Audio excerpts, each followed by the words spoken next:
SRFC ಪಲ್ಲೆಪಡುಪು ನೇತೃತ್ವದಲ್ಲಿ cricket ಪಂದ್ಯಾಕೂಟ.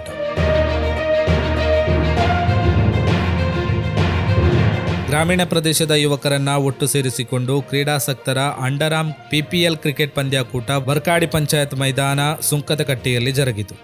ಕ್ರೀಡಾಕೂಟದ ಉದ್ಘಾಟನೆಯನ್ನ ಯುವ ಉದ್ಯಮಿ ಕಾರ್ತಿಕ್ ಎಂಟರ್ಪ್ರೈಸಸ್ ಮಾಲಕ ಪ್ರಕಾಶ್ ಪಯ್ಯತ್ತಬೈಲ್ ನೆರವೇರಿಸಿದರು.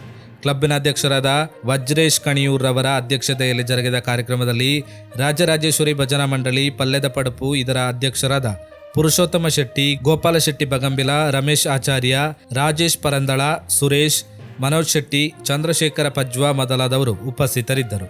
ಸಂಜೆ ಜರುಗಿದ ಸಮಾರೋಪ ಸಮಾರಂಭದಲ್ಲಿ ಅಶೋಕ್ ಕೊಡ್ಲಮಗರು, ರಾಜೇಶ್, ಸತೀಶ್ PK, ವಜ್ರೇಶ್ ಮೊದಲಾದವರು ಉಪಸ್ಥಿತರಿದ್ದು ವಿಜೇತರಿಗೆ ಬಹುಮಾನ ವಿತರಿಸಿದರು. ಕ್ರೀಡಾಕೂಟದಲ್ಲಿ ಪ್ರಥಮ ಸ್ಥಾನ SRPS ಕಿಂಗ್ಸ್ ಮತ್ತು ದ್ವಿತೀಯ ಸ್ಥಾನವನ್ನ SRFC ಗ್ಯಾಂಗ್ಸ್ಟರ್ಸ್ ಪಡೆದುಕೊಂಡರು. ರೋಹಿತಾಕ್ಷ ಬೀಡು ಕಾರ್ಯಕ್ರಮವನ್ನು ನಿರೂಪಿಸಿದರು.